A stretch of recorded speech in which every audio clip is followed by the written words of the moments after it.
everybody. Happy Wednesday. Happy Wednesday. Happy Wednesday. This is your girl. Actually, it's Thursday. You know what? I'm so used to saying Wednesday. Wednesday was yesterday, which was Christmas. It's Thursday. Happy Thursday. Happy Thursday. This is Christal XO, and you guys know this is Dating Diaries. Now, I am bringing in, we're going to start this at the top of the show. Scorpio Mo has one of our circle, one of our inner circle is joining him tonight. So trust me, you want to share this. This is going to be a fun conversation. This is one of the funniest guys I have ever met. I tell him he needs to write for TV because he is absolutely hilarious. So please help me welcome Scorpio Mo, and C Dub is in the building. What up? Happy holidays, guys. Happy holidays. Ain't too cool for school. I did all that big, and then you're like, God damn it. Sorry. Holidays. We ain't too cool for school. Hi, everyone. I'm Dub, or just Corey, or C Boogie. C Boogie, yes. Boogie, that's how Christal met me, through my name. I'm just hanging out. Hey. Yes, this is going to be good. This is going to be good. Thursday, people. You guys, now somebody said Mizell. Now, why would y'all think Mizell would be here? Ma'am, Mizell. You remember Mizell from Yes, absolutely. Y'all know Mizell is not hanging out with us. He probably will never ever want to come. Let me tell you something. Mizell is ready to fight me. We brought his snow bunny on. Who reached out to us, by the way. Let's be clear. She did. We didn't know that the snow bunny was there. And I liked her. She was very cool, but we didn't do that. Well, you know Mizell ain't here. Yeah. Oh, yeah, I remember him. Yes, Mizell. Will you guys let us know where you're from? Let us know where everybody is from, because this is our holiday edition. This is the holiday edition. So we had Christmas yesterday. And so that's why we are here today. First off, how was you guys' Christmas? For me, it was smooth. In and out. How do I say it? My son had a great Christmas. My daughter came home from the hospital on Christmas Day. So that was my Christmas gift, that she's out the hospital, due to a sickle cell. So that was a blessing. Yeah. Other than that, that's what made it great for me. That's it. My family's safe and sound. C-Dub? Very quiet Christmas. Did some cleaning, some laundry, had some Chinese food. Well,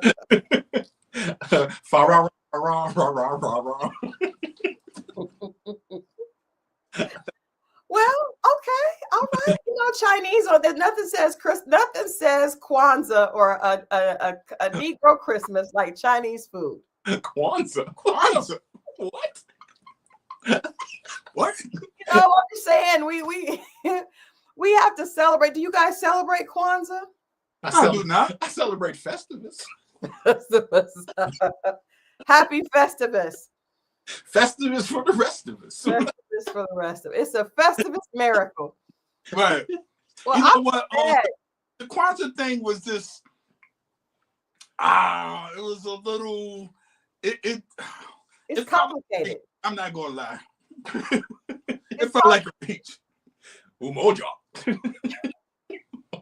It's a lot of tennis, like Hanukkah. Yeah, and it was too much of a play off that to me. Okay. It felt like it was a play off that, and I didn't, I don't know. But no disrespect to anybody that celebrates it, do your thing. It like I said, whatever it is to make you happy.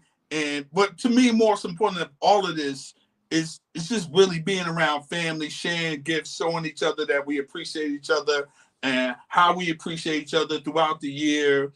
Obviously, it's the birth of baby Jesus. So, I don't know. I think we keep overlooking that part. Yeah. I mean, there are some people that have the manger out there. I don't even think that this generation, like kids growing up now, I don't even think they know about baby Jesus. That's because they took Charlie Brown off the air, and Charlie Brown did it every damn year. He did. Baby Jesus. He did. He did. Well, guys, I will say I fixed an entire Christmas meal I don't, alone. I don't believe it. Did you make dressing? I did. I did. You know what, Scorpio Mo? Silence yourself. I did. I made the dressing. I went ahead and did it. I got grandma's. I got the courage to do my grandmother's dressing. I did roast. I did fried chicken and baked. I'm not going. You do a mean roast. No, I didn't mean everything. And we just finished eating. I did mashed potatoes. I did dressing. I did corn and green beans. We did. I mean, I did it, and I did it all alone because my mom said she was not helping, and then my daughter came over super late, so she didn't have to even try. I did I did everything, and I know Scorpio Mo is going to try to take my credit, but I did it. Okay, I did 2 pies. I did cornbread. I did it all. What day was this? Christmas. So you woke up at the crack of dawn. In fact, I started at 4 a.m. Why'd you get up that early? No, I did. Well, the reason I did is because we had a couple's Christmas Eve at the house, and we all 2 other couples came over. We dressed in pajamas and we played games. Now, I thought they were gonna leave. Like we started at 6. I thought by 10 or 11 we'd be done. They ended up staying until 3. They left at 3, so I said I might as well just. So you stayed up all. Yes.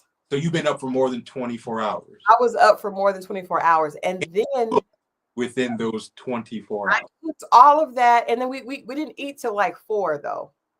I hear you make no yams, no sweet potatoes. I made mashed potatoes. I make a mean mashed potato. So I didn't make yams, but I did dressing. I did. Oh my God, C-Dub, I made chicken gravy. Whoa! Now, continue. I'm saying, how big mama of me is that? Okay. You made who? Chicken gravy. What is that? I never heard the gravy that has a little chicken. It's got chicken in it. Okay. Yeah. Oh, okay. It was, and my mother said it was really good. Like it was delicious. And it was all right. Everything was good. Is everybody all right? Huh? Ain't nobody on the toilet. Ain't nobody's butt doing the beatbox. Is everybody all right? So they try. You see how they try me, y'all? They try me, and I'm not doing this because then you did your thing. I guess I did my thing. You could ask Gumboss. If your mom said it was good, then that's the stamp of approval. My mom said it was good. She did. And I was holding because I usually make a little gravy to go like over the mashed potatoes or over the gravy, but I made a big boat. I made a full boat of gravy. You know what? Where's my sound effect thing? I did it. I feel like I am a grown ass woman today. See? Gumboss said, C-Dub, you're gonna stay off of here. Matter of fact, take your hat off and leave it off. See, he's hairline strong. Tell Adrian to kiss my buttocks. No, but guys, I feel like a grown woman. I actually made a full spread. I like that. You know what? Good for you, man. I'm gonna give you the Little Rascals chair of approval. Thank you, guys. And I just had a leftover plate before joining you all, so I'm feeling good. So let me ask you a question. When is the last day of leftovers? Well, honestly, because my house has more people in it this time. So my mom and my son, and by the way, Mo, thank you for that recommendation. I did get Stone the Versace cologne and he loved it. There you go. Yeah. I scored big this time. I scored big this Christmas. Okay. There you go. Everybody was happy. My food was good. I'm trying to think if there was any hiccup. But no, I think it was good. But so we don't really have that many leftovers. Like today and probably tomorrow, the food will go to the dogs. Probably tomorrow afternoon, it'll go to the dogs. So you're not saving any for Zuri? Zuri's not, horses are, they are herbivores, and so they don't eat meats. meats or cheeses. They only eat vegetables, or I mean, she'll eat a carrot or an apple. That's about it. Okay. That's fair. Yeah. So it was a good Christmas. We have to do this, C-Dub, because this is your first time actually being here in the physical with us. So we're gonna need you already know what time it is. It is dating disaster. What's up, Melissa? Dating disaster, dating dilemma, or dating. Actually, you know what? I'm taking deal breaker off the table because we need you to go for dating disaster or dating dilemma. I need a disaster, C-Dub. I'm going to be honest with you because I even said this to Mo. I don't really have any dating disasters, to be honest with you. I really don't. Now, there has been some disastrous things that have occurred. We'd love to hear. Dating disaster. No. You remember Sajana's sister? Let's talk about that. We don't need to. See. No, C-Dub. Now you have seen Scorpio Mo bare his soul. Thank you. Get in on this. You get in on this now. You can't just sit here and be a sit and not have to get into the fire. Get into the fire, sir. I can and I will. No. Okay. So this was a super long time ago. So they always are. Yeah, it really was. So what Sydney used to mess with Sajana? You don't have to name the names, C-Dub. The names. Nobody knows these people, so zip it. Okay, so anyway, there was this guy in my group. Singing group. He was in the R&B group. Yeah, there was a guy in my singing group, and his girlfriend had a sister, and I was tasked with taking her to the airport. Hold on.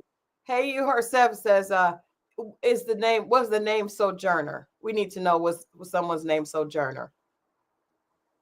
We could go for that. Sydney's girlfriend's name at the time was Sojourner. This is her sister. That's not her name. I don't even remember. Okay. I was tasked with taking her to the airport the following morning. Okay. Back then, Mo and I shared a room, a palatial estate. It was very lovely, big enough for his things, my things, and we had a walk-in bathroom, so we were squared away. So in any case, we were 21, by the way. Yeah, we was 21, and she happened to stay the night across from Mo. Yes. Many things happened across from Mo, and I've witnessed many things on his end of the room as well. That's a whole thing. Why wouldn't one of y'all go out? Huh? What? Why wouldn't one of y'all go out like to the living room or something? No, because this was early in the morning trying to sneak something in. This was early. And I was an unwilling participant, but I you take one for the team per se. So wait a minute. You had to take her to the airport in the morning, and that night she decided to stay over with you so that you could easily taxi her to the airport. Am I in the right place? You are correct, counselor. Okay. So,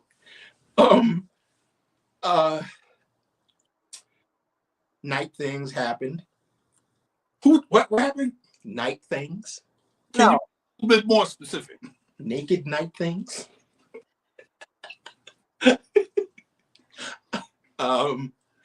And it was, I did not want to partake. Why didn't you want to partake in the whoopee?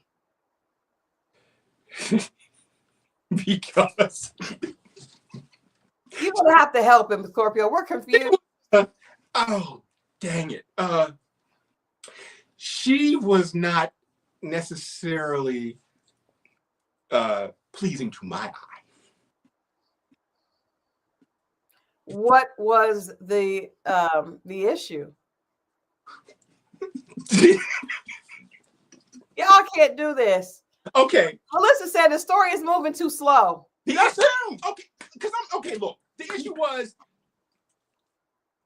I wasn't attracted to her at all. Why? She belonged to the wide back tribe. Big back, big back, big back, big back. Lots of snacks. Loads of snacks. So why? Okay, so why? You would have been happy for her snack choices. What? Okay, but okay, I'm confused. If you didn't want to, why? How? Year-old man. I was a 21-year-old man. He had needs. I had needs. I had desires. I had lusts. Fantasies, not of her, but I had things going on at 21. Things. So did she make the move on you? Yes. What did she do? I don't remember. But next thing I knew, I was nude. And things occurred, and then I couldn't get up quick enough to take her to the airport. And then that was the first time I ever was lost on 285. She put it on him. I've heard. I don't know what it was. Oh, you know what it was. I know what it wasn't. You know what it was. In any case, that's my dilemma. Like I said, I didn't have. That was not a good dilemma, C-Dub. No, it was not. It was one of my. It was one of those moments that I look back on and I go, I should have maintained my girlish morals. Now, is it because? Let me ask you this, both of you, and those of you in the chat as well. LaFay, what's going on? Yeah, LaFay. If you're looking at the person and you're not attracted to them, right? If it's totally anti what you're attracted to, but does it feel different? I mean, when you close your eyes, what if it feels good? I mean, it doesn't feel bad because it's, This is prior to seeing it, or you know what I'm saying? Even if because I'm saying like everybody, I know everybody in this chat has experienced something with someone that they did not like the way the person looked, but they like a person that's ugly, but they could kiss really well. Mm-hmm. Maybe a gentleman that you would not want to be seen in public with, but he knows how to find a certain spot. How do you even let it get that far? I know, especially women. How do y'all let it get that far? See, she happened to be in a dark room, no public. Well, hold up now. There was public because I remember hearing somebody saying, he can hear us. And what did I say? Shut up. He was like, he can't hear us. I heard everything. Could you tell that she was a big backer, Mo? Oh, I saw her prior to this. But what it was. I'm just trying to say, was the bed, because that sounds, maybe the bed would be a little bit more. Let's not even get into the bed. Please don't. In this bed. See, Love is Mimi said yes, especially if they have personality. I will admit that I have kissed someone that I was not prepared to, but what happened is that person was consoling me about something else. Grief does things too. See, LaFay has admitted he says, I had to kiss a frog to get a ride home. Everybody has done it. Everybody's done it. So I'm trying to get C-Dub to own up to the honesty of maybe he enjoyed the hot box. Listen. I enjoyed it because the juice box was juicing. Now, see, now y'all going too far. Y'all playing games. I enjoyed it. And he says no. Listen, I enjoyed it because I was 21. Stop using age as an example. No. Hey, 21. You're just happy to be there. If you're a 21-year-old man, and actually, I really wasn't fully formed yet, so I was 21. My frontal, your frontal lobe hadn't closed. Yes, it was still wide open, and I ain't know no better. Well, so he got the soft spot on his face. No, it's true. Your frontal lobe is not developed. He knew what he was doing. He did. Linda V said you used that girl for the moment. Whoa. Wait a minute. I didn't use her. She used me to get to the airport. Let's take that back, Linda. He said, let's take that. Linda, listen. Linda, listen. Linda, listen. See that we're not letting you off. We're not letting you off because okay. Who arranged for you to take her to the airport? I did it because I was the only other person in the house with a car. Okay, so I'm just saying maybe you just did that as a friendly favor to a friend. That didn't mean you had to put out. What happens is, like, and this is for Miss Linda, like, what happens is that a lot of times when you're young and people are pairing off in couples, you kind of take one for the team, and that's what the situation really was. Yeah. And it was like, you know what? We've been here a second, it ain't coming around that frequently. Here goes something there. I'm able to partake in this, no harm, no foul. They're not expecting too much from me. Nothing. I'm not expecting too much from them. Nothing. Fair exchange, no robbery, and kind of keep it moving type of deal. Yeah. I'm not letting him get away with it. I think he enjoyed it. I think he just was embarrassed because Mo knew. No, I wasn't embarrassed that he knew. He was right across the room. But I'm saying you're trying to act like you didn't like it when you probably would have went back for seconds. No, now see, that's where you're wrong. That's where you're wrong. I wouldn't have gone back for seconds. But can you tell I'm asking both of you guys, if you're with someone physically that you're not attracted to. I'm not kissing them though. No, I'm not kissing. I might have done other things, but I'm not kissing. Yeah, there was no exchange of that. But I'm asking, does that make the intimacy does not mean it's bad just because you're not attracted to them? Not necessarily, but it's different situations. I'm not getting too comfortable. Might have my pants around my ankles. I completely take off. It's different thing. What? For me, I'm just saying, I'm not getting too intimate. I'm not making it. I'm not romancing. He ain't taking off his socks. It's really, I'm handling business, and that's kind of it. I'm not getting too comfortable, too familiar. It's do what we do and kind of keep it moving. If it's one of those. Hey, man. We're young men in our 20s. You're talking to men in our early 50s now, mid 50s now at this point. This was over 30. This is 30-some years ago. Come on. Says, me and my homegirl met some twin boys. When we sobered up, we said, what the hell? Hey, welcome to the club. Many nights. I've never done it but I did. Like I said, I did enter into a situation with someone I was not attracted to because they were offering me counsel. That old shoulder to cry on. Next thing I was like, I don't like this. This is not what I like. I hate it. Yeah. One time. There are plenty of women who I met that had wigs on this way that woke up and the wig was on this way. And I'm like, and you realize in the daylight, opening the curtains, it's not what you thought it was. It happens. It happens. But I'm still asking. Nobody is explaining. Because the actual act. It can be. It can be. It was just a very. It was just a transaction. There were no feelings behind it. There was nothing. But did you enjoy it? Is what the question is. I mean, I had to get something out of it. Yeah. How long were you in there? Girl, here you go. I believe the fifth. No, it's the way she said in there. I know. How long were you in there? Like it was a store. How long were you in that store? How long did you spend in there? All right, let's get to tonight's topic. I'm sorry. I think this will be a good one because we have some friends from Facebook on here, and I thought that we would talk about this because this is one of the last shows for 2024. We have a new format coming for 2025. Yes. But I thought we should talk about what is the protocol for when something happens and you don't. A relationship goes bad. Is it wrong to tell a person's business online?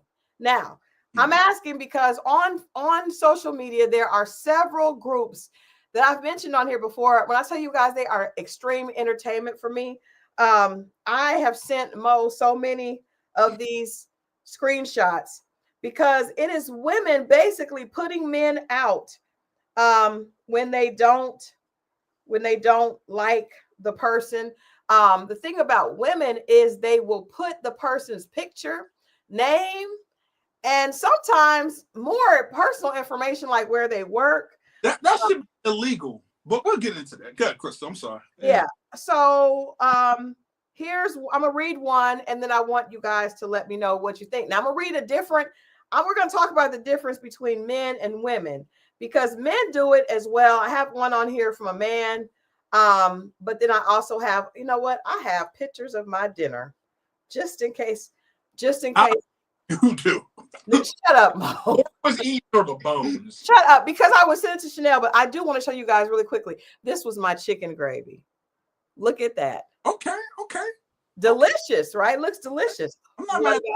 There you go. See that? Okay. All right. I'm just saying, because Mo tried me, and I just had to make sure that y'all knew. Okay. All right. So let me get into one of these from women. Women are hilarious. And these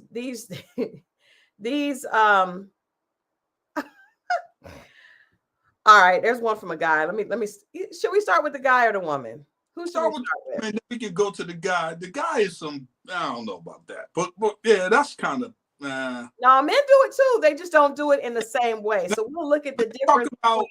Yeah, I would like to hear the guys too, but let's start with the women. Let's start. Okay, let me get a good one, because there are women are telling people's STDs.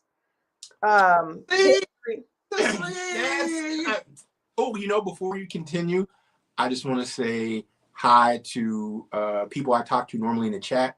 At Sunny Rain, at Hey You There. I think you call her. Mm-hmm. Her 3. She's who else? Miss I forget her name from Detroit, but yeah. Oh, hey, Druzy. Druzy is everything. Druzy is everything. These are hilarious. Hold on. I'm just trying to get a good one, because I'm telling you, they put up. All right, now here's one. I'm just looking through, pulling out different ones. This is one, and the guy's picture is included. So, oh my God. Woo! Oh my goodness. The guy's picture is included, and he is with the senior pastor at New Birth. It says, "Hey ladies, what's the tea on this one?" He says he's a preacher at New Birth in ATL, but I ain't never seen a preacher so open with worldly things. I know we're all human, but most try to at least walk right or be discreet. And then the man's picture is on here, and a picture of him with Jamal Bryant. Oh, you said New Birth, huh? I did. But what's crazy, so one of this guy I was talking to, he said that not talking to like that, a friend, we were at an event, and he said that he was actually on the page, and his mother's friend saw his picture, and he had went out with a girl, and then the girl, he stopped talking to the girl. So the girl was like, "This dude is no good. He'll ghost you." And he said it was just because he didn't like the girl, and she put him out there. That's what I'm talking about, man. Here's another one. Does this man belong to anyone? With the picture. Does he belong to anyone? He is having raw sex with women. Apparently, he is on Facebook dating and Match, running games with women just to have X. Be careful. And then someone else said, "Girl, I just hit that last week. It was all right. I'll hit it again." You see listen, man. It's only hurt people out there jumping on this thing complaining, right? It's no one, like, this woman is just standing up for what she just said. And it's hard to, like, anyone hurt or feeling away or feeling abandoned is going to reach out. Like, and I say that because I was on a site like that when somebody was like, "Do you know who he is?" And it was just trying to check, "Is this your man?" One of them sites. And it was just funny, like, but I didn't do anything to somebody. They was just trying to verify if I was actually single. But when you do have someone hurt and they taking the time, I don't trust any woman hurt, because, and it's not on her, it's just that if you're hurt and you're about to jump on social media, I don't know if I can agree with everything that you're saying is true. because it's usually you either have a small penis, you're gay, or they'll figure out something else. And it's just like people can't move. And maybe this person did, ghost you, abandon you, or whatever you want to say. But at the same time, we're adults.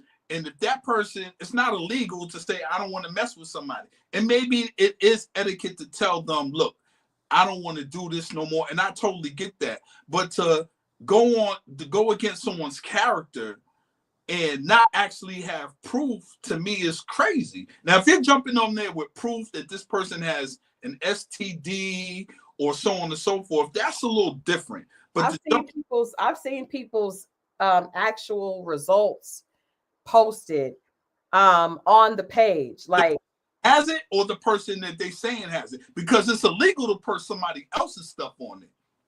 So let's be clear with that. Yikes. See what I'm saying? Like, you can't come on now.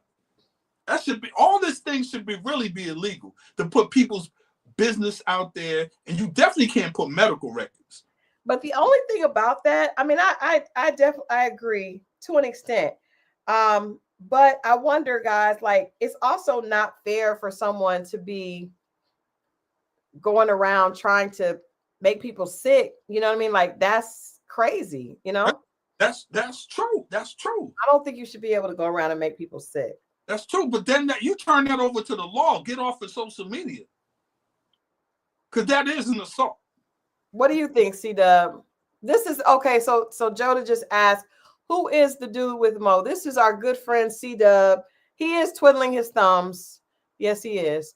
But the question tonight is it wrong to post information about someone once you have a bad breakup, or you get ghosted, or someone does something to you that's wrong? And I want to let's play devil's advocate. I want to put out all the points. I do think a lot of these groups, and they've been on social media for a while. There used to be a group called, used to be a page called Lipstick Alley, and I think it's still up. But that was the popular one that did this nasty work years ago.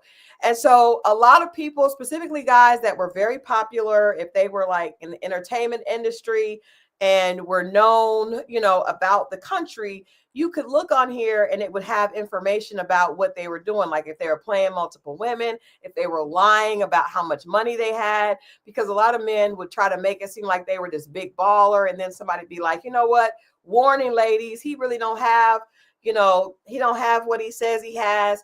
And it was like, it wasn't as big back then. And then probably about 10 years ago, people started doing Facebook groups to out people with something like that. Druzy asked, isn't it against the law to publicize a person's HIV, STD status?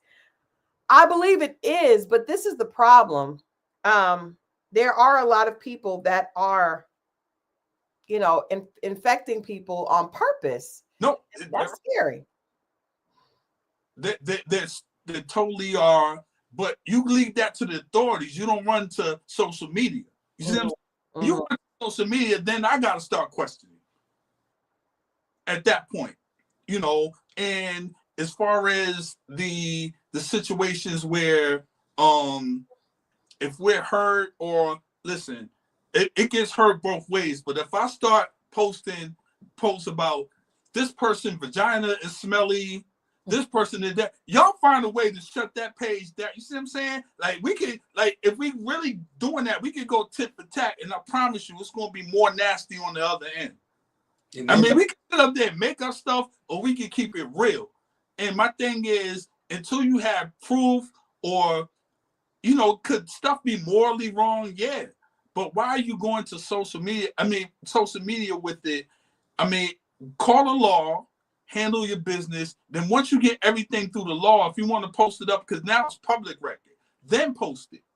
And but then maybe I get it. I agree. But I also think, like, what about social media has stopped a lot of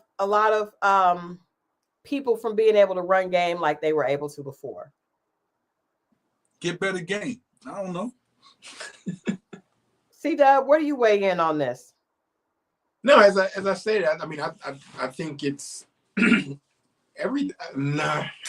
Oh, All right. So everything to a degree is okay. I feel like everything to a degree is fair game up until the releasing of medical information, and then especially if the medical information is incorrect.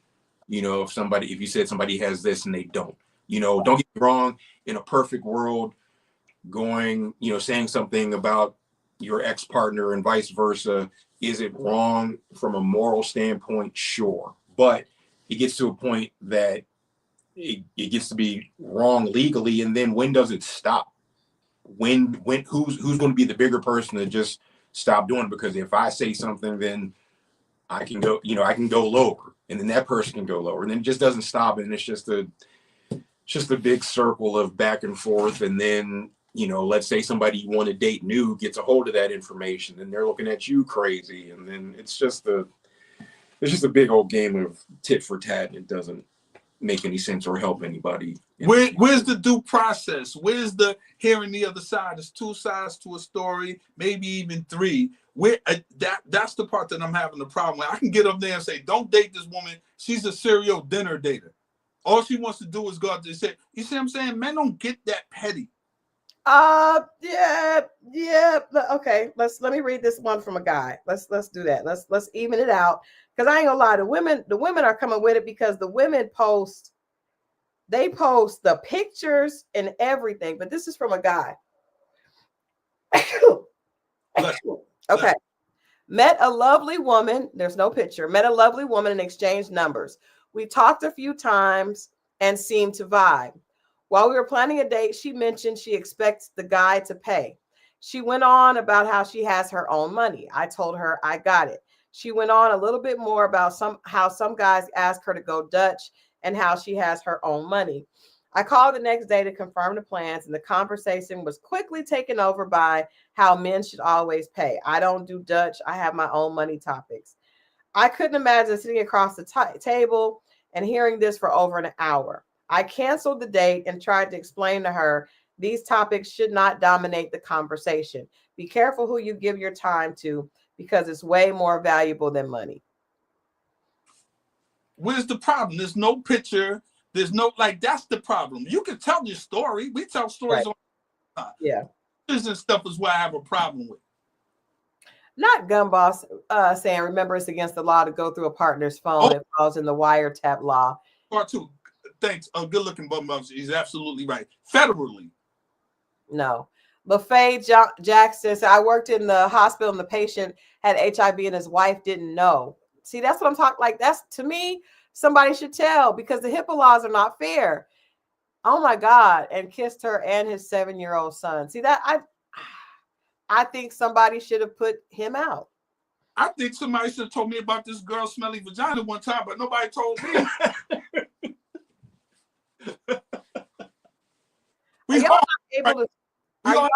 At what point are you able to detect a foul odor? Lord. Sometimes it's immediately. Sometimes it's after a couple pumps. Sometimes it's after you crack the seal. It varies. Sometimes it's while you dancing at the club. You said crack the seal. I don't like it. I don't like it. Neither did I. Here's another one from a girl. He is not single. Stop letting him lie to y'all. He's been in a relationship for 3 years. He likes his peach eaten, and he wants free threesomes. He thinks because he's an Atlanta rapper that he's supposed to get treated like a king. Please run. He's cheap as AF. And his picture is here. Now, see, she's just shared what that man's sexual proclivities are. Like, I'm not even mad at that because there's no name. No, there's a picture, though. Oh, see, once you say that, that's where it becomes murky. See, at least Wendy Williams had it right back in the day. She called them blind items. Yeah, that's good. That's it. That's all I'm saying. I don't have a problem with you telling your story. Free yourself. Free yourself. Go ahead and free. In the words of Fantasia, free yourself. All right. Now, I want us to look at this. So wait. Okay. First, let's get this topic straight. So we feel like, can we all agree that yeah, she was upset because he wanted free threesomes. So It's a preference. And I do believe that if a gentleman prefers that type of extracurricular entertainment, he should be prepared to spend a little something, just just for the inconvenience, just like a entertainment fee, if you will. You said entertainment fee? Yes, Okay. like an entertainment tax. Okay. Are everyone cool with that? Okay. It's a little bit of an entertainment tax. I mean, it's Heavy on a little bit, but okay. Yes. it's a party. It's a party for three, not a party for two. So that could come with additional requirements, or Listen, it's all good.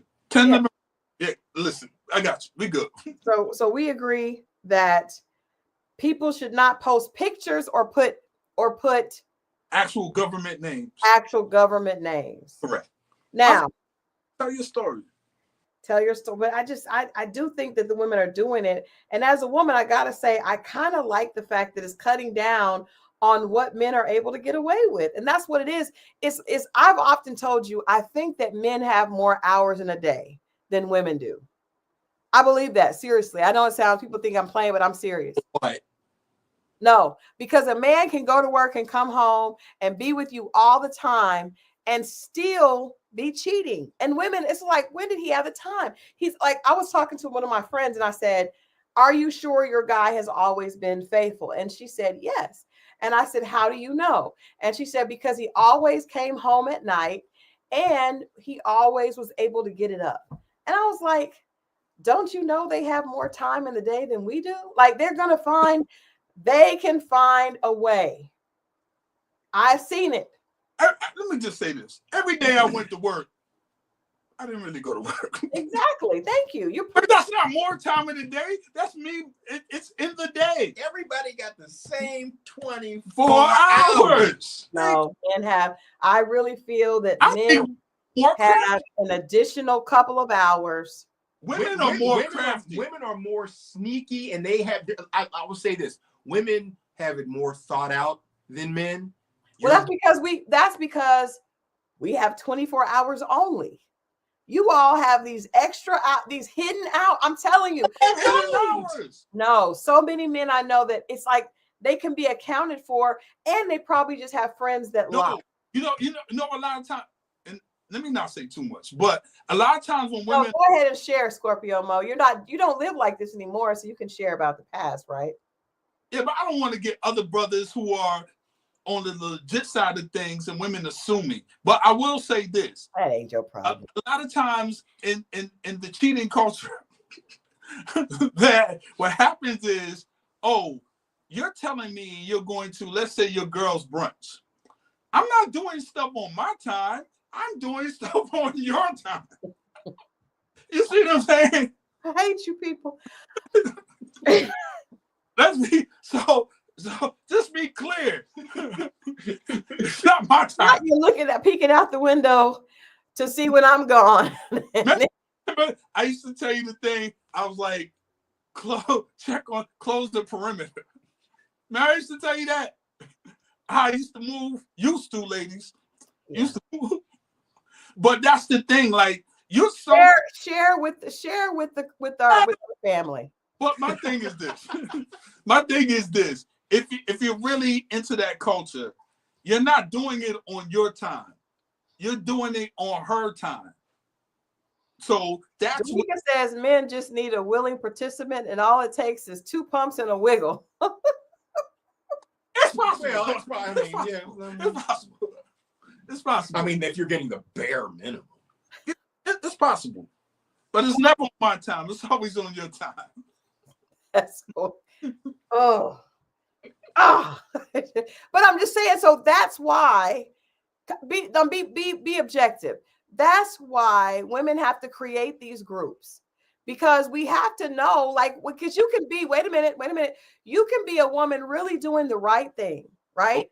Really loving your man, really having his back, and he's out here using the fact that you are going to the grocery store to get groceries and try to fix him a meal, and you're doing everything you can, and he's using that time that you're away to go get pumps and a bump. Let's be clear. How many of y'all are really actually making a meal and sandwiches? If we get that sounds a little fun, but I understand what you're saying. So I would say this: like I don't have a problem with women exchanging information on men generally. You know what I'm saying? I don't have a problem with that. I get that. Share information, trade, and figure things out. But when you start being specifically, and because if you really do the knowledge, half the guys that you're claiming that's my man or some guy, it's not your man in the first place. No. A lot of times the men are saying that they are your man to your face, but not behind your back. But here's the thing: he's saying, but what is he doing? Stop listening. But we're not magicians. Just reveal yourself, sir. Men lie because women love to hear things. But my thing is that is not a legitimate answer. Men lie because women want to hear things. Guess what? You guys want to hear things too. So we lie about how amazing your plumbing is, and it ain't always. Okay. But did I still get the plumbing? What? Did I still get the plumbing? Yes. So in fact, I don't care. You can lie to me. It was good to me. I am great. That's the problem. But your feelings be hurt later when the woman be like, it wasn't all that. Right, because y'all wait till then to say something. If you want to hurt my say, you should have said that then. See, you build it up only to try to hurt me. At that point, I don't believe it anyway. Say it when it's in a good space so I can be better. You only say it in a hurtful time. Men don't take kindly to that. Well, because you only say it at a bad time. No, I'm saying they don't take kindly to being told that they're not. Because you down. Say it when you're mad. No, if you do, I'm telling you, I have proof. If you tell a gentleman something on a sunny day, it hurts his little ego and he gets upset. Let me ask you a question. How do you propose it to him? Is it like a setup where it's like a hey honey, I enjoyed going out with you today. Then the second part is, the pipe game could be stepped up a little bit. And then at the end say, but you know what? I want to do this again. Do you set it up like that? Or is it First of all, I don't have a degree in psychology or therapy. I am not That's the problem. I am not a therapist. No, women don't have to be therapists. You guys need to go spend some money yourself. You took it a step too far. I didn't say be therapist. I said that is a therapy. You're just putting it together like a therapy session. I will give you an example. I shared with a ex of mine that I never got to the mountaintop. This was after years. Well, the fact that you let it get to years let me know when you did explain it, it exploded.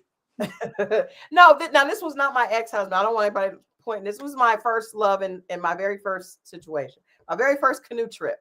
But the person I had my first canoe trip with, I explained to them later that I never got to the mountaintop. And he never recovered. Like, it never. So I learned a valuable lesson, which was to always lie. You did it to a boy. You didn't talk to a man. That's number one. That's a teenager. Yes. He wasn't a teenager, thank you very much. He was in his 20s. What'd you say? He was in his early 20s. He's a young man. Oh, okay. So don't use my age for 21, right. And then you're going to go back and say, oh, he was in his early 20s. Right. Oh. The point is, men do not. Okay, let's ask the chat.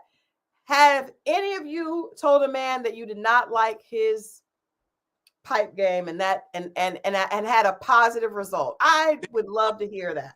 Guarantee you somebody in there was like, yeah, I told him, and he ain't like it. So what? How you do? I'm only respecting Edna's answers. If you're not Edna, I'm not respecting that. Edna, she sees it. Edna's not here. Edna's not here. She knows it all. Mo just has a crush on Edna. You know that Mo likes mature women. He does. Watch your mouth. Not true. Am I lying though? That's not true. I just like this, man. If you're talking to them, is Gail King.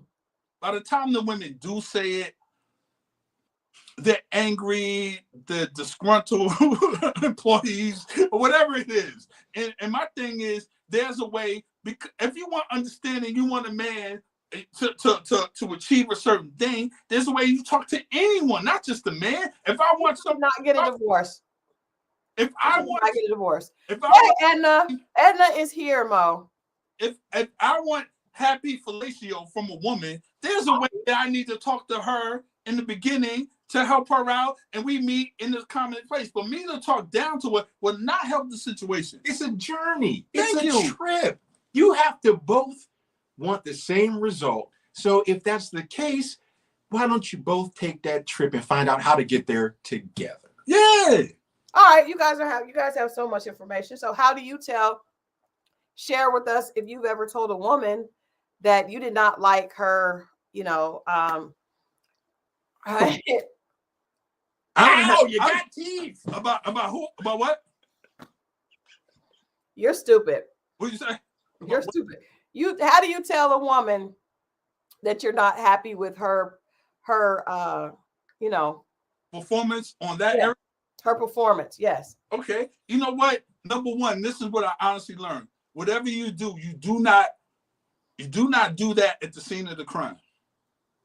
Okay. So you're in the car, you guys are talking. Maybe you're on your way home you had a great night out, you're on your way home, you guys are both feeling frisky, and you say, hey, this time, hey, let me ask you something. Or you go to, hey, listen, I need you to just kind of like follow me on this one. And like, it's not that you do a bad job, but in order for me to get to where I need to go, I need to kind of just show you. You know what I'm saying? And just you follow my lead and my instructions and we can get there. You know, it's not that you're doing anything bad. What I don't want to do is run her away and discourage her like it's so bad. And that's the thing. Help me. Help you. Especially when my organ is in your oral cavity. Why would I want to just make you angry? Well, I mean, nobody is saying it in that moment. No, but what I'm saying is you don't want to run nobody away either. That seems to be half of you guys' issues, period, with everything. I want to keep everybody. I don't want to run anybody away. Bring them in. Bring them in. Edna just left Thursday night church service. Oh, I knew it. And here we are talking about horrible things. All right, let's move on to the next topic for tonight. I have a video that Mo and I looked at. I think you sent this to me on social, or maybe I sent it to you. Well, first of all, there is a video of a woman proposing to a man. And when he says no, she hits him in the face. She gets down on one knee. She proposes. He kind of moves back. He's like, no. Then she gets angry and hits him and walks off. Do women have a harder time with rejection than men? Absolutely. Absolutely. It went so fast from sugar to shit. Absolutely. Life comes at you fast. Right. Absolutely. I just think that, that's part of what we deal with on a regular basis. You know what I'm saying? But at the same time, she's in a full court. We don't know the context. You don't know if they got into something the night before. Like, you don't really know the context of that. But why would she be on one knee if they got into something the night before? Try to make up for something maybe she possibly did. I don't know the context. It's kind of hard to judge that. In a food court? Because usually men prepare. People, even men propose when they mess up sometimes. And they know this will smooth it over, or this is what she's always wanted. And he'll maybe try to do it. So the context is very important when you talk about that, to me. I agree with Edna. She should not have asked, period. I think it's out of order for a woman to be down on one knee asking for a man's hand in marriage. Lady, get up. Get up, ma'am. What are you doing? All right, let's go to this. This is one of these pop the balloon situations. Actually, you know what? Let me try to pull it so we can watch it together. In the meantime, what? In the meantime, I told you I turned down one of those. They asked me. You should have done it. I would love to do it. I couldn't. I would love, if you think Mo should go on Pop the Balloon, please put a 1 in the chat. Come on, people. No, we can get you another one. Huh? We can get you one. No, I already turned it down. I'm cool. But they'll come back. You guys put a 1 in the chat if you believe that Mo should go on Pop the Balloon. I think you should. I'm good. No, I think it would be hilarious. I think it would be good for the channel. I think we should do it. 12. I think we should do it. See, Linda V put like 7 1s in the chat. Everybody wants you to do it. We as a family agree. Look at that. Jade, try everybody. Look at this. Oh, Marriott said no. Thank you, Marriott. Marriott said no. It is fake. It is definitely fake. Oh, Edna said yes. And Constant Baby said you should go for research purposes. I agree. Just to show you. Just you can come back and give us the case study. A Christmas miracle, indeed. I love that. I love that. Hey, I love that. I love that. Thank you, actually, Aubrey. I love that because I'm gonna tell you something. I was dating this guy one time and he had this really ugly truck. That's how y'all this. He had a really ugly truck, and I hated the truck. I hated riding in it, but I try to be a nice and an easy companion. So I'd get in the truck, but I hated it.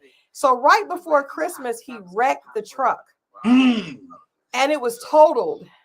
And I was like, it's a Festivus miracle. It's a miracle. Oh, I hated that truck. Oh my God. It was a horrible truck. It was. Did he get another truck? I don't know. I got rid of him. Why did you hate the truck? It was ghetto. It was extremely ghetto. Did he have a bench seat in front? It had very old, cheap rims, like the kind that Chris Rock was talking about in the Bigger and Blacker special. Yeah. You know? Did you sit next to him when he drove? Did I what? Did you sit next to him when he drove? I did. I'm a team player. I'm a team player, but I hated it. And I'm telling you, I felt as though God was looking out for me. It was a Christmas miracle. Literally right before Christmas. It was right before Christmas. Okay, so you guys asked some questions. I'm going to put this clip up so we can watch it together. Yeah, that's something.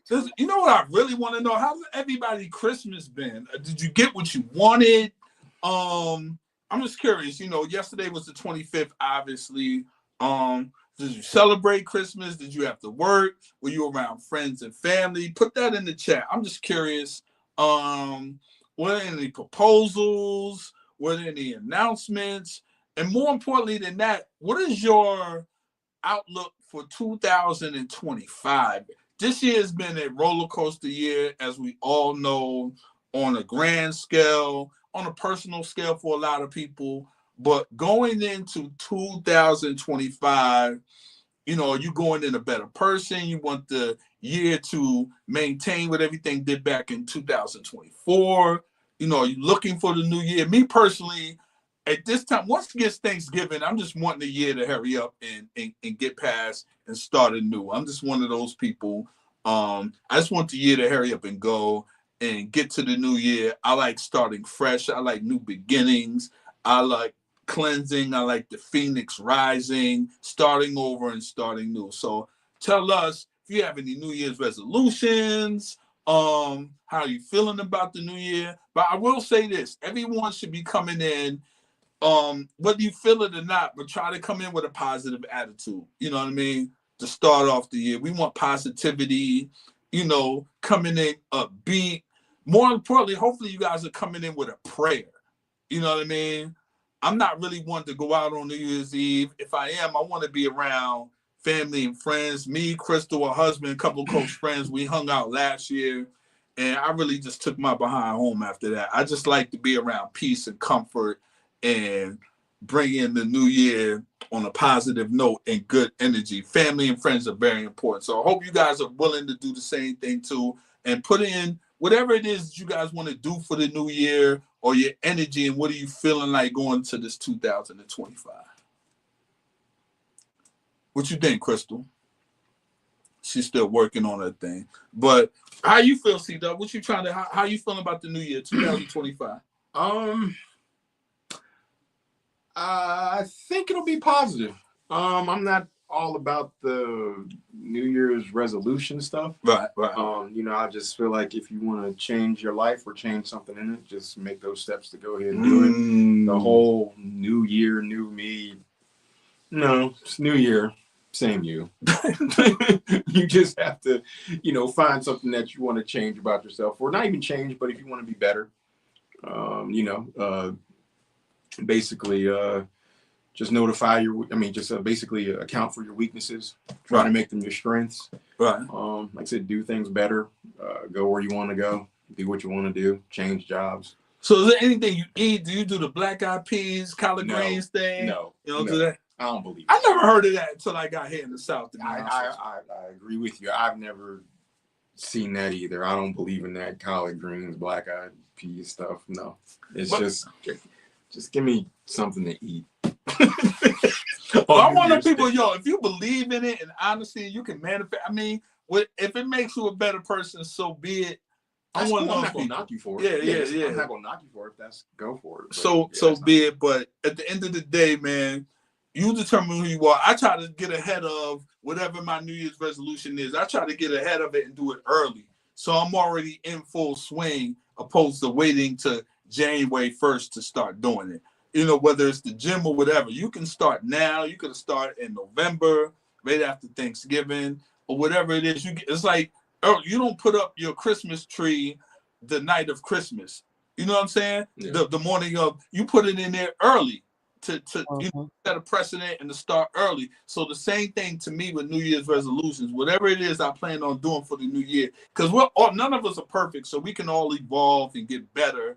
You know what I'm saying? So it's nothing wrong. To me, it's nothing wrong with trying to every year trying to shed whatever it is old and negative and try to step into a new person. But don't think you have to wait until the year. You can start doing that and taking baby steps, whatever it is. Stop smoking, working in the gym, going out, or whatever it is. You can start early and whatever it takes. So, you don't have to wait till New Year's Eve to do it. Is what I'm. Every day is the first day of the rest of your life. So you can start at any day. Wake up and start anew. So that's what type of time we're on. I like that. Okay, Rose says that is that the chat C-Dub. I didn't realize they were friends. He's cute. Okay, C-Dub. Okay, C-Dub. Bringing in the ladies. I agree with that. I like that. First of all, I do think that I did hear, and I'm from Ohio. We did like black eyed peas are supposed to bring good luck. Okay. And cabbage, and just it's like, but black eyed peas I know for sure. Mm-hmm. You know what? Since I feel like I'm on a cooking spree, I'm gonna make some fried cabbage and black eyed peas. All right, here we go. I ain't taking too far. Jesus I'm Christ. just saying. Baby steps. No, but it's not baby steps. I can do that. I can do black eyed peas and So wait a minute. Oh, okay. So I understand collard greens. That what equals money. Cornbread equals like gold. What does the black eyed peas represent? Because I thought it was like wealth. Hold on, let me see. What is black eyed peas? Let's go to Google. You should see. Yep. All right, let's see. On New Year's, and see, black eyed peas symbolize luck, prosperity, and hope for the New Year's in African American communities are the traditional Southern New Year's Day food. That is some slave shit. Shut up, oh. It says the tradition of eating black eyed peas for luck dates back to the Civil War. Okay, you may be right. And when they were a food staple for poor people in the South. The Union Army left the black eyed pea fields alone, and the remaining peas became a symbol of survival and resilience for the Confederates. Yikes. I want my peas green. Oh, hell no. So collard greens represent money, cornbread represents gold, stewed tomatoes represent wealth and health. I didn't know about the cornbread thing. I'm just hearing that No, now. I heard about that. Now, wait a minute. It also says that many Jewish traditions include eating black eyed peas as a part of Rosh Hashanah. Is it because they're kosher? I don't know. Okay. Yeah, so we all need to have some greens, not butter beans. Okay. But you know, most of us that are from the Midwest or even from the East Coast, we have roots in the South. Most of us, our families have roots from the South. Yeah, mostly up north. Everybody, the Carolinas all through. Yeah. So even though it is a Southern tradition, most of us have family. Like I had family in Georgia before, and my grandfather married a white woman, and they couldn't stay in the South. That's why they ended up in Ohio. That's how it went. Yeah. Yep. All right. So now here's our new topic as we go into hour 2 of today. I want you guys to watch this clip. This was something Mo and I watched on, shared on social. And then let's talk about this. It's something that we talk about a lot on this show that I feel like is a really passion point for me is as you're dating or even as you get married, if you get married for the second time around, or even the first time and you already have a family, dating people that have children and have families already can be difficult. This was an example of how people differ in their ways of looking at parenthood and parenting. How old is your daughter? 12. Her dad, relationship. Pardon She got a me? relationship with her dad, Oh, we don't do exes. but that's her dad. Yeah, but if he don't want it, why would she want it? I dig it. I just lost my dad young at 12, so I encourage the relationships between both parents. My condolences. Thanks, but I need somebody to have their kid's father in their life, just to show you the bigger person. Okay, well, So, yeah, you should pop. sorry about that. No, it's But okay. I'm big in my kid's life, so I just want what I put out for every kid. Yeah, this is not a conversation I want to have because I think our level of understanding on relationships and bonds between a daughter and a father is something that's neither here nor there. I lost my father a couple of years ago, and he wanted to be in my life. So, yeah, that's something totally different. But for you to touch that and not know the dynamic of it or, the history of it, I'm glad you popped because I was going to pop for you. Well, I just know what I was missing, so... But you're not my daughter, so you don't know, how she feel about that situation. How old is your daughter? 12. Her dad, relationship. Pardon She got a me? relationship with her dad. Sorry. Sorry for the loop. But all right, so let's get into it. I'll let the guys go first.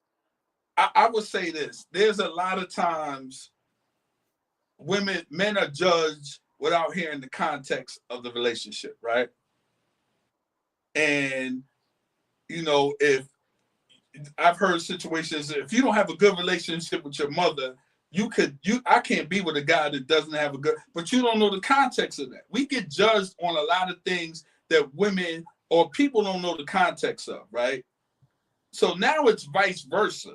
And that's the first thing I picked up on, right? Mm-hmm. And the second thing is preference. I mean, if that brother don't, there's a reason for whatever reason, and he sees something. But the shoe fits on both sides. Like knowing the context of a relationship does help. But in a pop the balloon type of show, no one has time to understand that brother. He should just say what he's saying and keep it short. You don't have to explain, and vice versa. That sister shouldn't have to explain either. Like I understand both sides on that situation, but I do know if you're not speaking bad about the father, and like I said, it's touchy because I don't know the context of it. But at 12, the child shouldn't really know what's going on, but actually that's your father. So the fact that the child at 12 years old has already formed an opinion when the child the father was never in the life, that has everything to do with what the mother was pouring into that child. Yeah, that's what I'm saying. That's where my biggest hang up was when she said we don't do that. Like, no, you don't do that. Yeah, like he's not a part of that child's life. I agree. It's what is she telling that 12-year-old for that man not to be around? Now, unless he's some type of scumbag where he doesn't deserve to be around that child, I understand that. But we don't know the context. Again, we don't know the context. But just her saying, no, we don't do that. That that's not. Yeah, that's not cool. Yeah, I didn't like her saying we don't do exes, and I think yeah, I'm sorry if that's the word I was looking at. We don't do exes. It's like that's the child's father. Why wouldn't you? Yeah. You know, that just goes to show you there's like Mo said, I don't know the context, but that just goes to show you might have a problem with him. There's a disconnect there somewhere. That child should always have a relationship with that man, like I said, unless he's a scumbag or has done something not to warrant a relationship with that child. Their relationship is their relationship. Your relationship was whatever it was, and the twain should not ever meet. There you go. Mm-hmm. I agree. It's difficult. I think when in Rome said she was triggered, I think both of them were triggered. Mm-hmm. I think that people that saw the entire episode, not just that clip, said that homeboy had 4 kids by 4 different women. Needless to say, probably one of those women will not let him interact with his child, and that's why he's feeling that way. Like his feelings are on his sleeve. But I think, as a woman, it's both sides. I do think that you have to do exes when you have a child and you're no longer with the man, right? You don't have a choice, unfortunately. No. And sometimes the relationship is not what you want. A lot of times the mother wants the relationship to be this way. She's like, I want the dad to come here, do this. This is what he should do. And the dad has a totally different way of parenting. Right. Well, the reality is, even when you are married to someone, or if you're just living in the house with someone, 2 people parent 2 different ways. Right. So when you split from that person, you can't expect them to all of a sudden start to parent the way you want them to parent just because you guys are split up. And I think that's one of the biggest things that I see. Even in my own situation, like my ex-husband and I, we definitely parented different. But the reality was, even when we lived in the house together, we parented very differently. So after we split up, I could not be upset with him for doing things the way he was already doing them in the house. It was just different, because I was there to pick up the slack. And that's just probably what you get when you have a child with someone and you end up splitting up. It sucks and it's horrible, but that's the reality that you have to face. And I think that a lot of times women want it on their terms or not at all. Unfortunately, even if he's not able to pay child support, that does not mean that he should not be in the child's life, because if you were married to him and he lost his job and he couldn't afford to pay a bill, you wouldn't be like, oh, well, you can't see your child. You stay out of the room. That doesn't make any sense. So what a person has in their pocket does not dictate if they get to be a parent or not. And I think that needs to change. However, sisters, don't hold on. I'm coming on the other side now. I mean, like, that is true with us. But when it comes to men, that guy, I think it would be very difficult for me to be have a child with a man that had 3 other families. Because you got to realize that man is purposely creating broken families. And that is not admirable. It's very disgusting. And I don't understand if men see that. Like, when you do that, you are, first of all, it's not smart financially, because isn't that what that doctor told Cam Newton? It is. And thank God that Dr. Bryant checked him, because he did not feel that way. Nick Cannon, she told the same thing to Nick Cannon. Actually, Dr. Umar talked to Nick Cannon about it as well. Like, just because you have the money doesn't mean that you should get to have as many children as possible. That is, first of all, you create. Yes, okay. The guys, 4 children, not 3. But I'm saying that as one mother, I could not be with a man that had 3 other families in addition to my own. So I would say that I would be the 4th one. But I did know that he had 4 total, which would mean that every child had 3 siblings in a total different household. It's not realistic that you would be able to be effective as a father in 4 different households. It's just not. And so I think we should teach our men that you should make sure, be very intentional when having children with somebody. Right. And once you see that you've done it, like, you cannot make 4 mistakes, sir. You may have 1 or 2. That's fair. But 4 is a pattern. That's fair. You're doing that on purpose, and you have the nerve to be upset because you want to be a part of the child's life, but that mother is also looking out for her child. Mothers are very protective, right? Even when they're wrong, a lot of times the intent is to protect. And if your father has to split his time and money between 4 families, that's very difficult to do.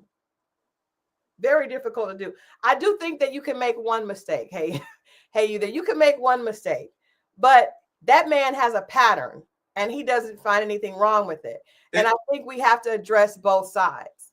I respect it. That's fair. That's reasonable. I get that. That's right. I have no issue with that. But so for me, when I was dating, and actually I've told this story a lot on this show, like, one of the things that attracted me to my husband is that he did have 4 children. And that definitely was a higher number than I was looking for. But he was very active with all of them. And I remember looking at his Facebook page. He reached out to me and I went to look at his Facebook page. And I saw that he was very proud and very involved, at least from what I could see. Of course, you don't know the person's reality from what they have on Facebook. But he was obviously very, very proud and very involved as far as, like, this is who I am. There are a lot of men that do not post their children or are very hesitant to even acknowledge having children or the number of children. They're very secretive about it, but he was not. And I appreciated that. So I would have a problem dating someone. I think I told you, I went on a date with this guy and it was like, oh, you don't have to worry about my kids because they live out of state. You will never have to deal with them. I don't want to date you, sir, because if you would do that to your own flesh and blood, what more would you do to me? I don't respect a man that does not have a relationship with his children because of his own actions. Now, there are a lot of men that are trying to, and they can't because of the woman, but still, you have to keep trying. If you give up, then you're not the man. You would not be the man for me. That's fair. You know? What about you? What about you guys as far as women? Because I feel like with women, it's different. And I've told Mo before as his friend, and I feel like as your friend, I can say whatever I want, even if it's wrong, even if you don't agree with it, I'm still going to give you my opinion. I always tell my guy friends that are dating, like, if a woman doesn't have her children, that's a red flag to me. I definitely, I kind of knew that. Yes. Yes. Every time, when I met a woman and her parents were raising the kids or a sister, it was a bit rare. I don't think we made it past the talking stage, because to me, there's something out of order with that. Mm-hmm. It just didn't feel right. Like, what are you doing that you can't, you see what I'm saying? That you don't have them. Usually, women like that and I've seen situations where they got established and the kids came after the summer was over. They moved in the summer, the kids came after, I've seen that. But on them one is like, no, the kids are there. And I've also seen situations where the young man he was smelling himself, he came of a certain age. Now it's time for you to go live with your father. I can't really, you know what I'm saying? Those are the 2 excuses I give. Anything else in between is a no-go for me. Yeah, I could definitely see that with but even if the child goes and lives with their father, that doesn't mean that you take your hands off. And no, that's a fact. The illest thing I've ever seen, I've seen it from afar. I had a friend who he had his son. The mother came in town. They're from Chicago. The mother came in town. The son was living here. He's taking his son to, like, prep. This son lives with him. At a certain age, his son came with him. The mother came in town. I want to say twice, but definitely once, did not come and holler at the son enough. They came and partied and left. See, that's a perfect example of a red flag. Great. And a lot of guys would date a woman like that. I know one particular instance where this woman would leave her kids, go hang out with this guy, and then they ended up having a child later, and then he was upset because she was a bad mother. And I'm like, She already knew what she was like. she showed you her parenting. She showed you how serious she takes parenting. And if you only, now I've heard of women showing favoritism to the children of the man that she liked. That part. I've seen a woman lock her son. I know of a woman that locked her son in the bathroom while she went out to the club. Gave him a phone. Locked him. Yo, this was the crazy. You met her one time too. It wasn't a woman I was dating. I was about to get you. No. It was her friends. It was my daughter's mother. Remember that time you came over to the? It was that time, and the friend came over, and it was a friend. It wasn't her. I would never date a woman like that. But she had a friend like that, and I'm like, yo, you don't get on your. That's not cool. That's crazy. But I was mad at her because she went to the club with her. Yeah, there was a situation on the news of a woman that left her children unattended while she went to go get a BBL. I saw that. Oh, in the parking lot of a bar, and something happened to the kids. This was in Texas not too long ago. Mm-hmm. Did she leave her kid at home with like a microwave meal? Yo, you bugging. Yeah. But see, that's, to me, it's like, I do hope she gets locked up. I think women should be persecuted a lot more when they do things like that. But there was another situation where a guy had a girlfriend, and the girlfriend beat his daughter to death. Did you guys see that? The girl who said it one more time. So a guy was with this woman, okay, and his 4-year-old daughter was left in his girlfriend's care, and she beat the little girl to death. I'll be in jail. My life is over after that. Yeah, she's in jail, but she's in jail. But that's the thing. And I also tell guy friends, like, women will always try to befriend your children as a way to get to the man. I would tell Mo this all the time, like, don't have your daughter around all these girls, because what they're doing is they're trying to get close to her for you. And then when they get what they want, they don't really want a real relationship with the daughter. They just want to impress the father. Men do the same thing. I didn't let my kids meet anyone I dated ever. They met one person because that person helped us move.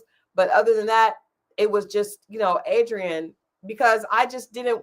A lot of times men would say, it was so many men that I would, be friends with or date or go out with that would not have, when I find out like your relationship with your kids, you don't see them very often. And they'll be like, how are your kids? Can I get them something? And I'm like, sir, they're good. Like, you don't need to worry about them. But they paid attention to what was important to me. And they were trying to impress me by trying to befriend my kids. And I just don't play that.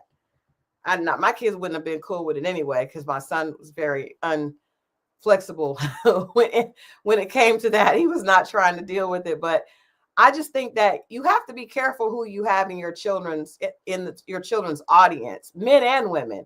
But I think sometimes men feel like women are, innocent or less dangerous than men. Well, not only do men think that, women know that. And they know if they approach it with a soft voice and they know what they can get, because they don't just use it for that. They use it for anything that they want. Yeah. When do you think if you're dating somebody with children, when is a good time to meet the children? Me personally, I don't feel like children need to meet the person unless you and that person are planning to be a part of each other's future. So if we're just dating, but I don't know where this is going to go, because for me, I was married until my kids were 9 and 12, right? So they knew what it was to have a father. So I wasn't trying to replace their father at all. But I also did not want them to get their heart broken by getting attached to another person and that person not being there. I didn't want to cause unnecessary trauma. And a lot of times I've heard people get close to other people, the kid gets close to them and then they're gone. You know what I mean? So it's already bad enough that their mom and dad split up, but I don't want them to meet a guy. And what if they really liked him a lot, especially because when a person's first dating you, they're trying to impress you. So like I've had guys send stuff to my kids, give them this, give them that. And then you do that for like a year and then all of a sudden you're gone. Then another guy like, no. So until I got engaged and I was planning to be with that man, you know, Adrian, that's the time. And they were grown at that point. But I think your kids, the thing that a lot of times we don't realize is our children are modeling their own outlook and perspective on relationships is what they see their parents do. Right.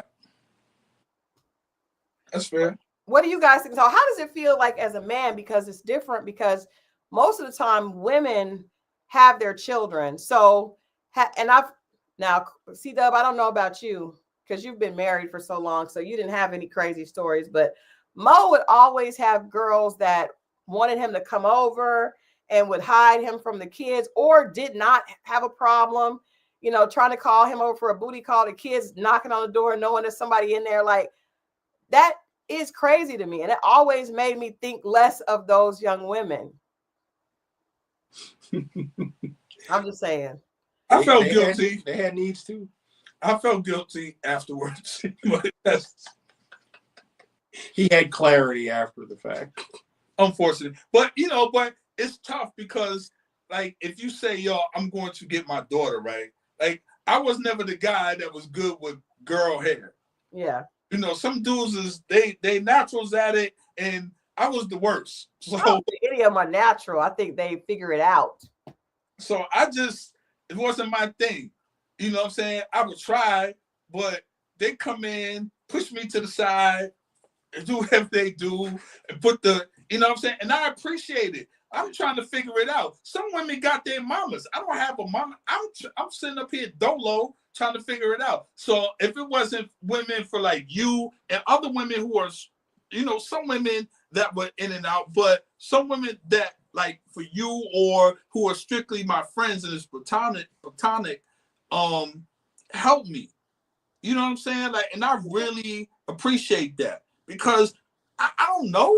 You know, I had a son. I didn't have a daughter. Even though I had a bunch of sisters, I didn't raise them. Right. You know what I mean? Right. So to have a daughter and somebody was like, you know, you getting the car seat out and walking back to the car and you sitting up there, she looking at me, I'm looking at her. And then it got to the point where in the beginning, she don't care what you do. She just want to play. But then when she starts to be conscious of how she looks, I remember I was on the phone with you one time and my daughter, you know, I'm trying to do her hair. She on the floor. I'm sitting on the edge of the bed. And she was like, no, you do it. This is how you, I'm like, well, if you know how to do it, do it. Why am I here? And you sitting up there laughing like you're doing right now. And I'm trying to figure this out. I couldn't even make a straight part. That's how that was. No, but that's real. But I'll tell y'all a story. I kept Mo's daughter a couple times. He had to do something. And my daughter and I, and my daughter was probably like 13 at the time. So we keep his daughter. She's around 2 or 3. And she was so cute, so adorable. She was really small. So she was like 2, but she looked like she was like 7 or 8 months. Like she was tiny. And I had her in the shopping cart. We go to the store. She's in the top, you know, in the little carrier in the shopping cart. And all these people are like, oh my gosh, she's so cute. And she'll just look at them and then she starts talking. They're like, whoa, like a little doll that could talk. But I told him I wasn't keeping her anymore after that because we kept her and she was so attached to Mo. She kept crying for him. We kept saying, and she knows, your daddy's coming. I want my daddy. I want to go to my dad. When is my dad? I was like, girl, where is your your daddy? Like she was so attached and so in love with her dad. So seeing her at that age, at that point, and then knowing that they had problems after that, it was just heartbreaking. But it was just, she was adorable. And I always would tell him, like, don't have them crazy chicks around her because they're saying they want to do her hair, but really they're trying to get to her daddy.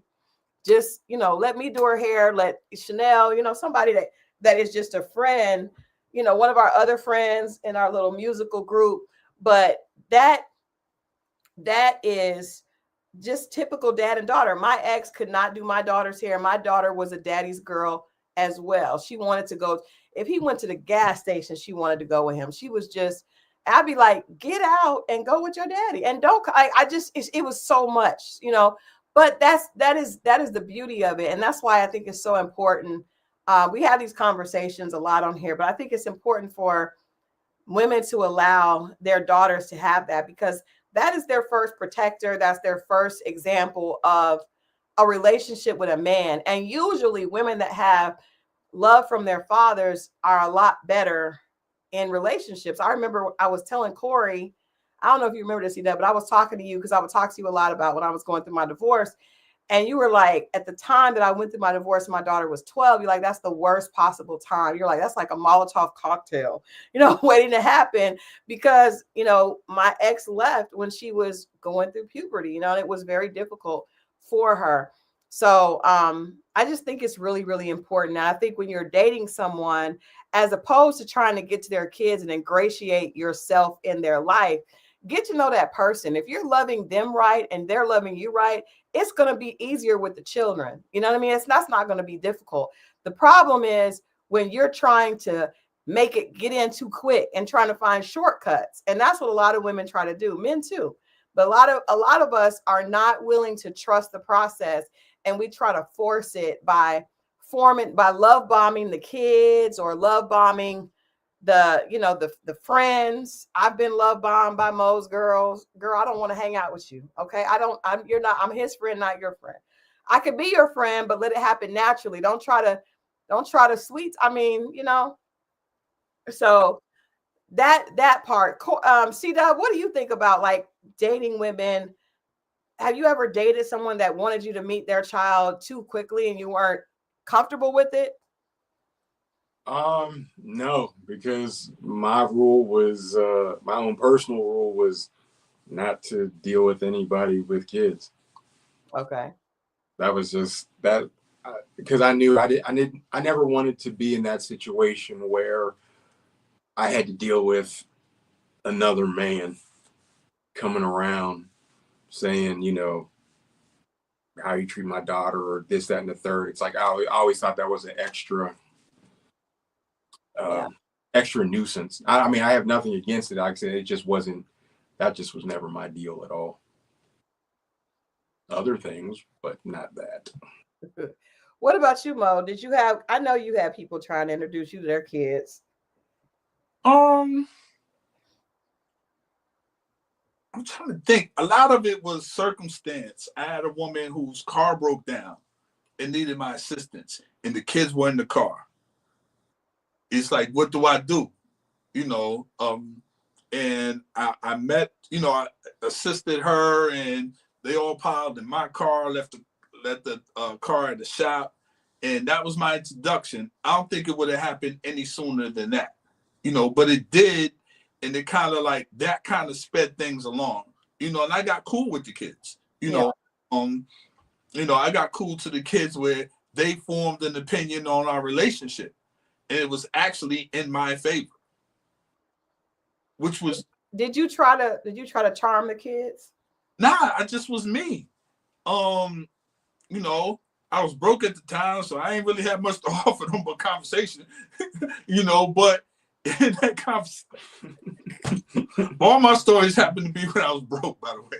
Yeah. But it was just that, you know, we bonded on other things and we were just around each other, but they could really see. You know, the kids are grown now, I think in the early 30s or late 20s or whatever, but married and so on and so forth. But they could see, and that was the shocking part, because I didn't expect that. The oldest daughter said, this was crazy. Are you talking about the person that I know? Yes. And the oldest daughter said in front of the mother, she kind of mumbled it, but the mother heard. She was like, if I had a boyfriend, I would never treat him like that. Wow. Yeah, that stuck with me. That stuck with me. And even when me and said woman broke up, I had promised the daughter before that I would go to her school for some recital. I remember that. And because of her honesty, and she really saw what I saw, and what she saw, I went. I didn't sit, and I didn't sit near them, but I went for the daughter, and I kind of kept it like that, and that was the end of that. Yeah. The daughter till years later, I'm walking into a club or a thing on Peter Street, and I saw the daughter. By this time, she was grown. She was in music videos. She was all this thing, but I never forgot that. And kids are honest, more honest than people think, and they see. Yeah, they do. They have no filter at all. They see things, So that was my only encounter where I felt like somebody. Well, other than the situation you spoke of, where the woman was, she wanted to see me. She had her kids. She wanted to escape where she was from. She took the kids with her. I don't know what kind of story she gave the guy, but she had the son, and she had some stuff to get off of her, and I was willing to get it off of her. I'll just say that. And she brought the son, and I'm looking sideways. For me being so, like, especially then, I know it was wrong, and I just was still in it for me. Opposed to now, I'd be like, yo, I'm more disgusted in anything. It's not that serious. You see what I'm saying? Were you called? Did they call you Mr. Mo? No, they really thought my name was Jim. I was wondering, like, when the one girl with the kids were knocking on the door, did you ever meet them? Were you ever introduced to those children, or they just knew it was a man in the room? It was a man in the room. I don't recall ever physically seeing the young man. You just heard the knocks? Charles was in there. Huh? You just heard the knocks on the door? Heard the knocks, because she came over so late. I just be like, yo, the door's open. It's like I'm on my way. I'm like, the door be open. She let herself in, put the young man to bed with some snacks. It gets a little curious in the evening. That's horrible. It is. That's horrible. And I was just so awesome. I was on another plane that, I knew it was wrong. I don't want to act like I didn't know it was wrong. I knew it was wrong. But I want you guys to know I was the voice of reason. I would be fussing at Mo all the time.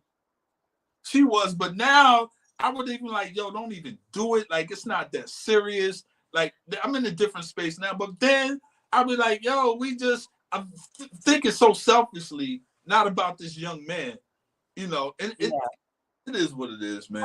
But if you got the crazy thing is when the situation is reversed, because I know a lot of men that, do drive-bys, the kids are there, they know the kid knows they're sneaking in the house. But if they knew that their baby mom was taking their child to another, like, they would be livid. I didn't even get to think that far, but you're 1,000% right. I didn't think that far. The hypocrisy of the Negro.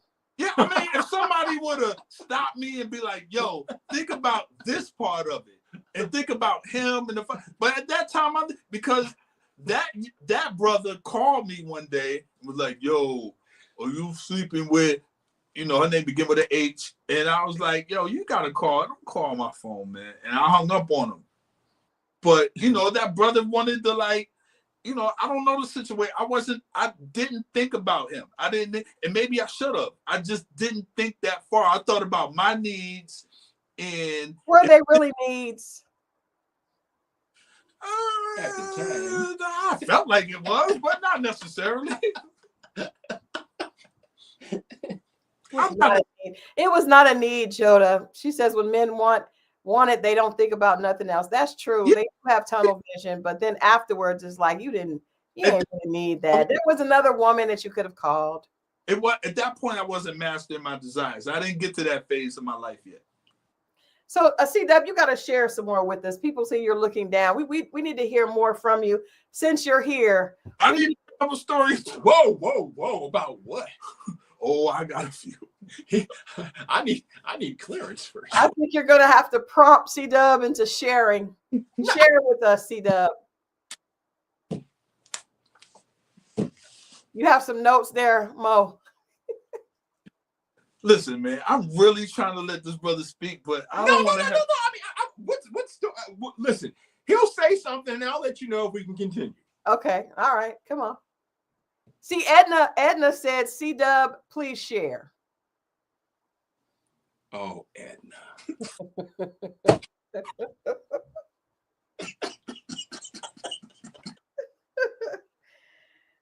Come on, C-Dub. I mean, what do you want? Disaster or dilemma that not necessarily you have now, but you had at one time as a young man. But see, that's what I'm saying. It's like I never had any. Truthfully, I never had any disasters. Like to be honest with you, when I was younger, I was around a lot of women because I had a close-knit circle of guy friends, and it was just us. And honestly, once I moved down to Atlanta, that circle of guy friends just expanded by a few more. And other than that, everybody else I knew was women, but I never had like a bad date. I got a question for you. Yeah. Whatever happened to the young lady when you went back home, then you moved back to Atlanta? The light skin lady. Oh. Thank you, Mo. Proceed, C-Dub. Oh. And yes, Edna does get the boys to do anything. I know from Edna has shared with me, Edna knows how to get things out of men. Edna. You ain't getting nothing out of here, Edna. Edna has the code. I know about you, Edna. Can you explain that story? Okay, all right. So here's the situation. I was engaged at one point in time. She and I'll never forget this. It was the week Biggie died. She and I don't have selective memories, Linda. Hush it. Linda's on you tonight, C-Dub. I know, like, dang, how are you? Anyway, no, it was the week Biggie died. I found out this is 97. This is 97, yeah. I found out she was cheating on me or whatever the case may be. How did you find out she was cheating? Slow down, sir. How did you find out she was cheating? There you go.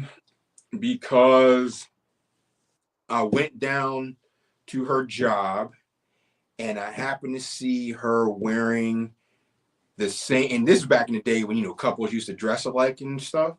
So I saw her wearing the same jacket as this dude was that was walking into her job. And I looked and I was like, what? So then I looked at him and I was like, yo, do you know her? And he was like, yeah. I was like, how? And then he proceeded to tell me, and then he decided to get slick. What did he say? He just said some off the wall, like something relating like your girl or some stuff like that. And I was like, word? So then I flinched at him and he took off out of her job, running down the street. So I'm chasing this dude down the street and I hear him yelling while he's like on the phone. He's like, yo, come get me. This 6'2" big linebacker ass nigga is about to get me. And I'm hauling ass down the street. So he's running down the street. I'm running down the street after him. My two boys are behind me, chase him. So they came with you to her job? No, well, actually, my friend lived around the corner from her job. So he was there, and his wife actually worked there as well. Okay. So they're running after me, running after him. You know what? She did work there. Okay, my bad. You know what I'm saying? Forgot, yeah, so yeah. So they're running after me, running after him. I almost caught him, but my friend's mom drove her car in front of me, stopped me. So after that, didn't talk to whoever the case may be, just had some time alone or whatever. But then wait. So did you confront her? Did you go back to the job? Did she ever come home? Like, come on. Here's the thing. She came home and I was like, what the, what? And she was like, well, I cheated on you because at the time when I was, because she had a miscarriage or something like that. And she was like, you acted like you didn't care or whatever. And I was like, I I was only acting like that because honestly, I was scared. I was like 26 years old. I'm like, a baby? What? Like, it's just me being, I was like, I didn't know how to process all that. So whatever the case may be, she lost it. And then She lost it. yeah, and then I met this other young lady, and then I found out I was moving back to Atlanta, and she was like, "Oh, I'm coming too." I was like, "No, I'm leaving later." She was like, "No, I've already rented a truck and transferred my job." I said, "What?" I said, "What?" She was like, "Yeah, I've already transferred jobs and got a U-Haul, so what the day you want?" I looked. I mean, I just was like, "This can't be happening." So, What did you do? Hold on. C-Dub, hold on. Because we try to make sure that people understand the other side of it. So when you confronted the gentleman and you flinched at him, were you hurt? Because if you guys were, wait a minute, if you guys were engaged, that obviously was someone that you really loved. So how did you feel when you found out she was cheating? what do you mean? How did I feel? I asked her to marry me. What do you mean? How did I feel? I just want you to share with the people. Oh, come on, Oprah. Share with the people, man.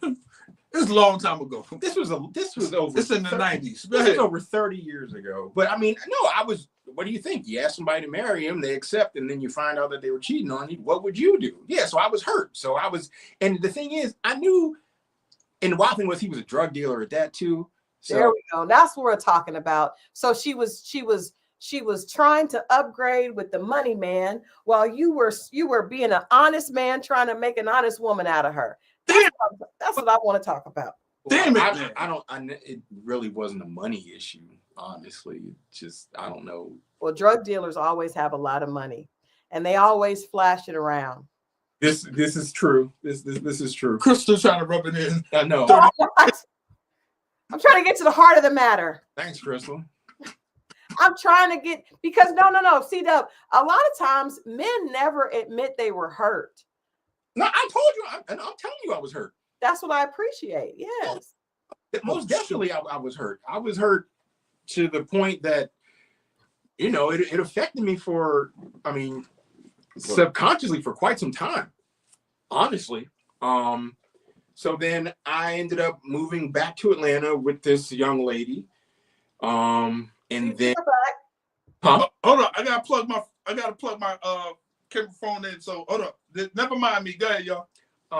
So I ended up coming down here, and then somehow me and my ex, we were still talking, and she moved down here, and then it just didn't work. And probably like then it was that girl, honestly, I was probably the most honest with her than I was with any relationship in my life, because I flat out told her, I was like, look, if we stay together, I'm going to cheat on you. It's without question. I'm going to cheat on you. But I have to go. I can't, I'm not going to do this to you. I'm not going to do this to me. So you tried to make it work, and you realized you just couldn't do it.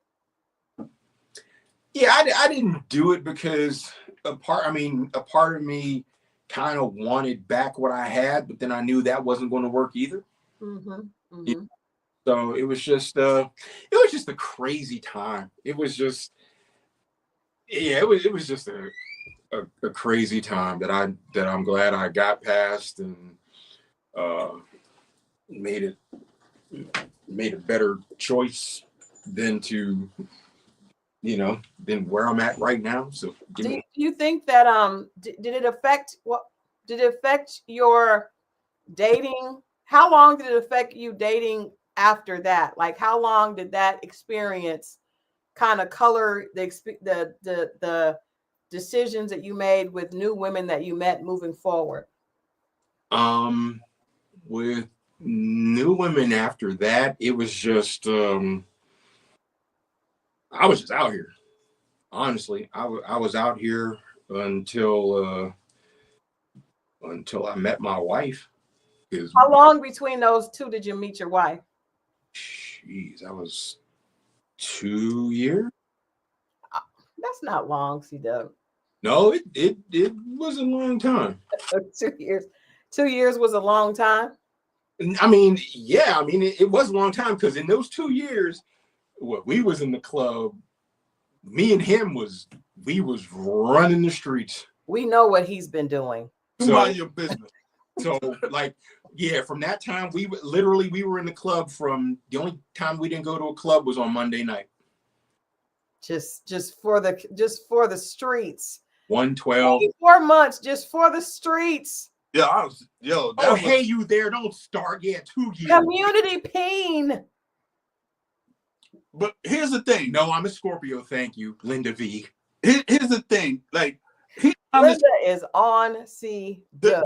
The said woman that was in the other relationship we was talking about actually saved me from a situation. What? Saved me. Remember, I think I spoke about this. He spoke about this on the show before. Because it was her friend that tried to get him on some pregnancy stuff. So I met this young lady and she had a friend and so on and so forth. So and Corey wound up meeting the friend. Mm-hmm. But fast forward, which wasn't a lot to fast forward on because it was a short amount of time. She came to me and said she's with child or about to have one, so on and so forth. And she didn't want it, so she wanted to take care of it. I don't want to say that, everybody know what I'm talking about. And she needed this money. And by that time, her and the friend that fell out. Yes. And, so we were doing the music thing. We had a manager that was renting us a home. So she was over there every day, the one Corey was seeing. And the said woman was on her way to collect the money from me. So I was like, all right. So as she's on her way, the woman C-Dub was seeing told me the real story. She told me she had this situation before I even met her. Mm-hmm. And told us about the guy, so on and so forth. That's crazy. That's crazy. So when people ask what my distrust sometimes comes from, it's situations like this. So when the woman came, I addressed it, cussed her, so on. I never heard from the woman again, so be it. But that was a real situation, and she kind of saved me from that. So I did appreciate that from her. But I think that, it's interesting. I would tell Mo this all the time. Like, a lot of times when you guys are out there in the streets, you're breaking a lot of hearts, but you're maybe not doing it intentionally, but it's still happening. And I saw a quote today that says, y'all ruined the women who dated for love. Now y'all are stuck with the ones who date for money. And I think there's some truth to that, because when men are out there and they're just sleeping around, they're sleeping with other people's women and doing all that, then they develop trust issues. But they're developing trust issues because of the behavior that they participated in. And it's like, oh, I done slept with so many women that had a man at home. But if you had not done that, you would have attracted different types of women, and then you wouldn't have such big trust issues. It's I believe in part of that, but a part of that has helped me detect a lot of BS too, and seeing it a mile away. So it's a double-edged sword, but I do think you're right. Yeah. There's a part of that has truth in it, but I was able to recognize and not think that this world is all sweet, because as much as someone's voice could be soft and she could be intelligent, that's a weapon towards a man. Thinking whatever she says out of her mouth, it's got to be real, right? Well, but y'all only listen to the soft voice if it comes from a thin, slim, thick, shapely body. Yeah, but it still doesn't mean that he's a bad person, or because no. But I mean, we when we judge people based on what's in it for us, then we tend to. You might generally have an interest, but that's what drew your attention. But to come in here when, as much as I've seen women that were in relationships, married and so forth, it opened my eyes to another world had I been blocked and not seen it, because whether it's me or somebody else, it exists. We can't pretend and hide people from things that are really happening in this world. And that's what made me see that, oh no, this is a real thing. It ain't just men, because we can paint the picture like it's just men. No, it's definitely not just men. I never approached any of these women, even when I heard, oh, my bad, I didn't mean it. No, I can have friends and so on and so forth. And then my dumb behind follow right behind it and be like, okay. And it's not okay. Yeah. Yeah. I like that accountability, Mo. Dub? Yes. Oh man, he's not as I know he's not, but he is eloquently spoken, and so he's able to and we have to be easy on him today because it's his first day. No, you ain't gotta be easy on me. I've been in the chat, I've been with y'all just because I'm you be talking way more in the chat, C-Dub. You've been quiet on the show. We want to hear this. We want to hear these stories. What else? What else you got, Mo? Oh man, what do you want to Come on, put him out there, Mo. Cause I'm trying not to do something that's going to incriminate somebody else and make somebody else look bad. Because like situation. See, I'm not going to tell that story. Sounds like that's the one we want to hear. No. I don't think C-Dub is introverted. Say, hey, this is your introverted. He's not introverted. He just got to get warmed up. I'm not introverted. It's just that you have to be around me and know me to. The internet may not be his thing. I know one time we was in a nightclub. And we he had bumped into somebody. Mind you, I just purchased the bottle. And it's not my birthday. What? Edna, why you saying Edna? Somebody said happy birthday, C-Dub. Hold on. I don't know, but I remember what happened. Christal stepped out the scene. But all right, so here it is. We were in the club one night, and everybody. I'm not the most rowdy type of dude, or whatever the case may be, and I got bumped into. I flagged it off like it was nothing. Dude bumped into. What happened? The dude that bumped into me was like, he says something crazy to me, and then I believe, was that you or was it Dave? I might not want that one. Like you might not want or something like that. And he got mad at me because he just bought a bottle of champagne, and I was about to get it in the club. I was like, they was about to. I was like, yo, I'm going to lose this. Like, let me get the bottle, then let's do what we got to do. But I'm like, I ain't have a lot of money, but I was just celebrating that night. And man, I'm like, nah, not now, man. I'll never forget. That was at Atrium. No. Yeah. Next to Atrium, Flavors. Oh, Flavors. That is right. That was at Flavors. Oh. Mind you, we ain't been in the spot for 10 minutes. Listen, It had that when we were going in. And he's not the confrontation. That ain't even his style. But man, I came in. I'm thinking I'm balling. And the first thing I ordered was a bottle of champagne. And 3, maybe 5 seconds later, the dude bumps into him after the waitress walked away. She done took my money. And he about to get into it with these. I'm like, not crazy. Did they notice? Everybody said, you all right, Christal? My computer fell. Yeah, they did not realize it at all. Everybody's like, Christal, are you okay? So sorry, guys. My computer fell and everything went black. And then the chat is asking, am I okay? Mo and C-Dub are continuing to talk on. This is not my cup. Thank you. So that's Mo. C-Dub, are you from New York?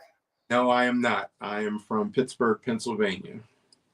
So Edna, I've never danced with you in a club unless you don't know that. Unless you happen to be in the club somewhere between, what was it, when we went up there? Hold on. Hold up. That's what?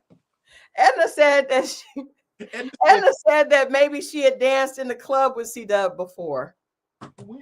Edna. Oh, my computer is not good. It's gonna have to go into the show. Please tell me what year you thought this was. I Mo, was born in Mo, the Mo, of the 19th century. Mo. Am I into hockey? I do like the Penguins, but they suck right now. Any other questions? Since we're chatting it up between everyone here. Mo. What? Stop. Okay? I stopped. You keep. I just curious to what year I know she what thought she met Corey. Unless she knows what was my man's name with the sailor hats. Are you into hockey? If it was over a cameo record. Stop it. You stop it. I don't like it. Single. Stop it. You stop it.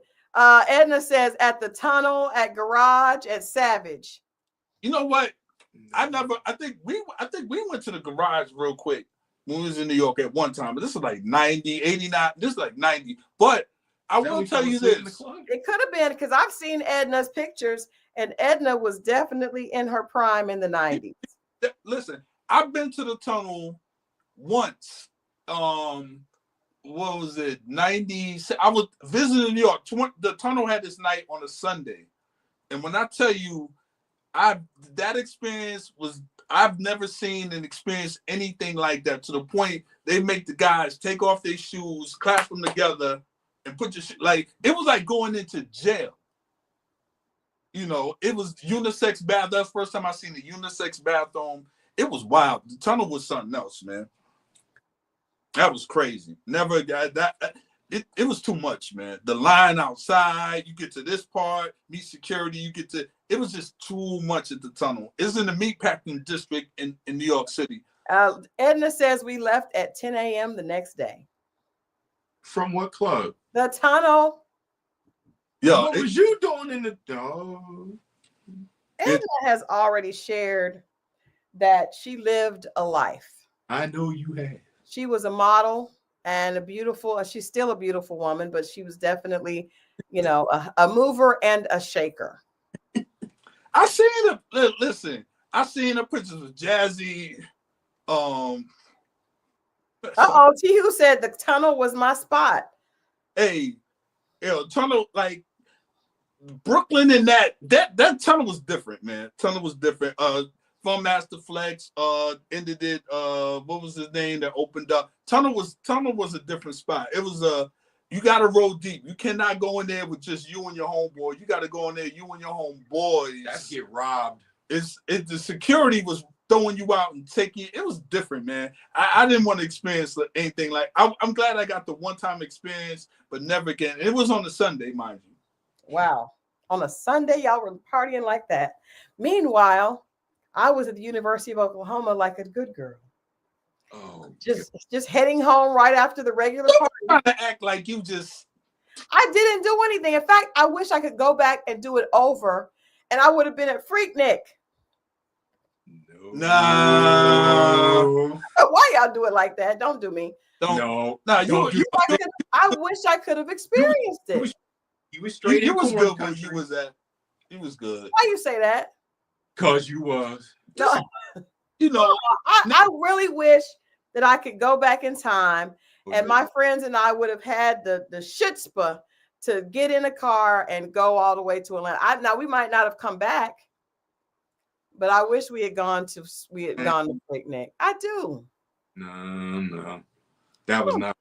Because I didn't know any good girls per se in Freaknik. Not all of them were bad, but not all of them were good. Yeah, there's. I got Freaknik stories now. Woo. Yeah. We've heard some horrible ones. Corey, you were on. He shared the girl that had the runs. It was just I met her on Freaknik, but when she came back, it was New Year's Eve. I never went to Freaknik. I heard the stories. I did not. I wish I did though. I remember one time at Freaknik, we were sitting on the bridge by the it used to be called the Omni, whatever the case may be. We saw a girl get snatched out of her car, stripped naked, and her clothes thrown over the bridge in a matter of 3 minutes. Jeez. I mean, it was disgusting. It was raucous. That was uncalled for. I actually felt kind of weird after that. Like, this ain't right. Yeah. Right at all. I still wish I had experienced it. You know, I wouldn't have been getting snatched out of the car. At least I hope not. But No, and the thing is, the funny thing, it's not right, but the funny thing is, they were playing around. They were like, open up the door, closing the door, open the door, close the door, rolling down the window. And then the guys were just like, okay. Yeah. Yeah, I was always taught you don't tease guys because you may lose that. You may lose that game. Well, she lost that game. You may lose that game. Well, this has been fun. Now, I'm excited, and we have to tell you guys, today is Thursday, which means we don't have a day off. We're coming right back tomorrow. Yep.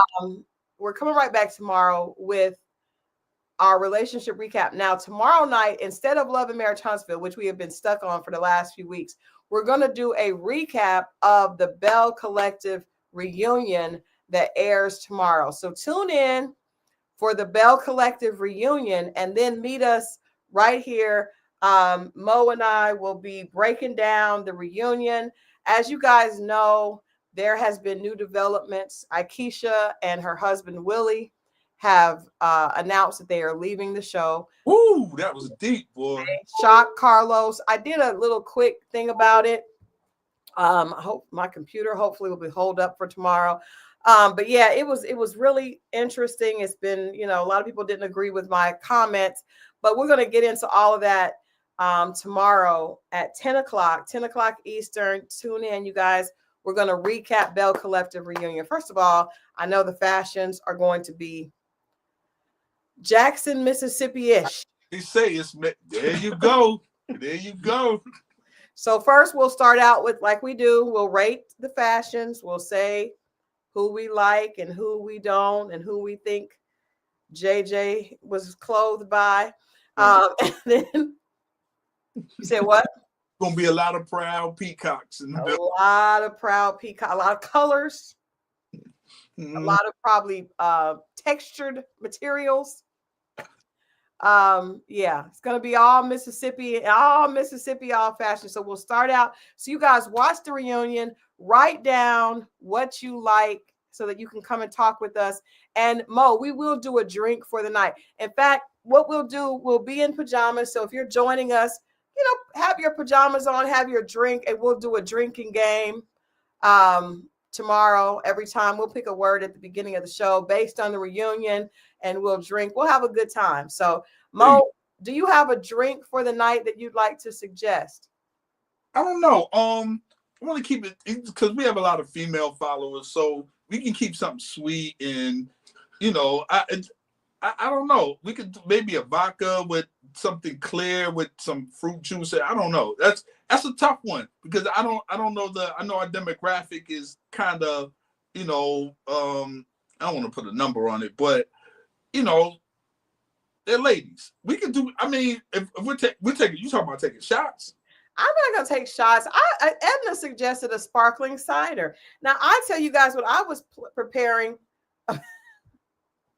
I was preparing a hot cocoa with marshmallows. Maybe you'd like to add a little brandy to your hot cocoa. Do what you like. Do what you like. Do what you like. See who said Cosmos? Bring your drink of choice. And bring your drink of choice. And drink. But we will play a drinking game. So we will have to. You said what? You can do mimosas. A good old I like a good red wine, a good sweet red wine. Yes. Yes. Chocolate martinis, that would be cool. Just bring your drink of choice. Here you go. And your pajamas. And we will get into, because I promise it's going to be a good show. So we're going to have a good time. We're going to let Love and Marriage Huntsville rest for a moment. After Martell and Coleslaw's tell-all exclusive, we need to just let it rest for a moment. Yeah, we need to take any more. I cannot take any more. Jay Bolin is from Mississippi, but he definitely does not look like he dresses anyone on Bell Collective. Who's on Mississippi? Jay Bolin. he dresses Melody. Melody Holt has Melody Cherie Rogers has a line with Jay Bolin. He's a fashion designer. Okay. Jam Jar, we had Jam Jar yesterday, Linda. We had Jam Jar red wine yesterday. So bring your drink of choice tomorrow at 10 o'clock. Share with your friends because we're gonna have a good time. We're gonna break down the entire reunion. C-Dub, thanks for hanging out with us. Hopefully you'll come back. Sure, I'd come back. Love to stay. Love to chat. Yeah, come on back.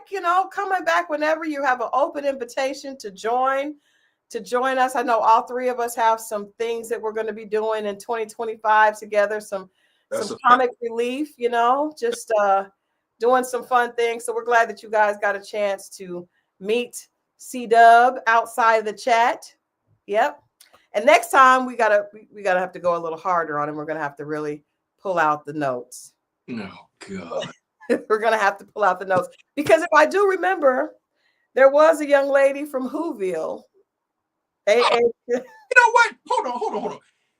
Look, you keep bringing up this because that was just the funniest thing I had ever heard in my life. Listen, listen. I got no excuse. I asked the question. The lady was, at the time she was. I feel like you were on the cast of The Best Man.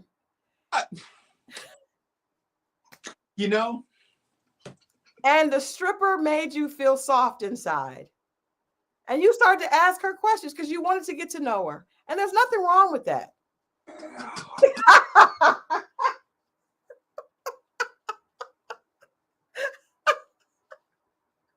Cindy Lou from Whoville. Oh, I want to kill. Yes. C-Dub. C-Dub. Oh, I want to kill. So what? I asked. I thought it was very upstanding of you to care about her whereabouts, her beginnings. Oh, snap me back to reality. So what? Who cares? Man, somebody put pants to get the fuck out of there. What are you doing, man? What?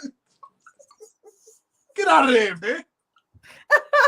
I think, guys, that we should have C-Dub come back. I also think I'm going to try to find materials of C-Dub and his group singing and Mo rapping. And if I can do that, that would really make 2025 start off on the right foot.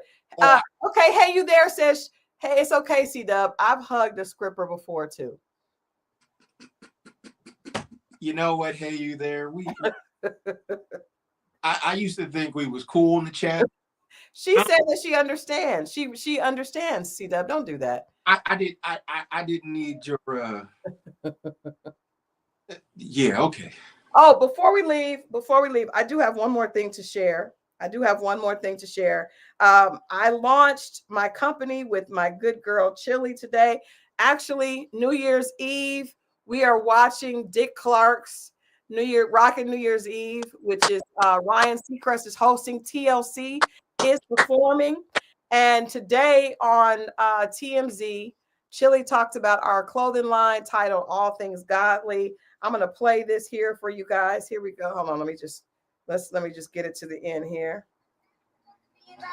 Oh, hold on. Why is that like that? Hold on. 2 seconds. Give me 2 seconds. I want to make sure you guys go and get your copy. Get your sweatshirts, your hoodies, your active wear. This is our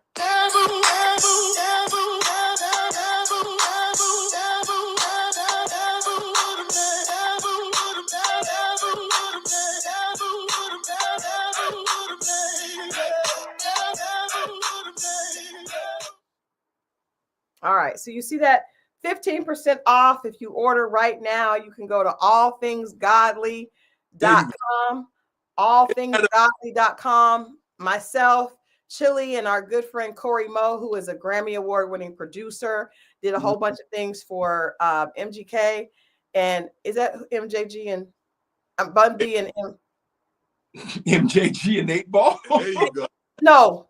Bun B. Who's Bun B with? I'm sorry. So who are they? Who are they together? Combined, they are UGK. So sorry. Yes, UGK.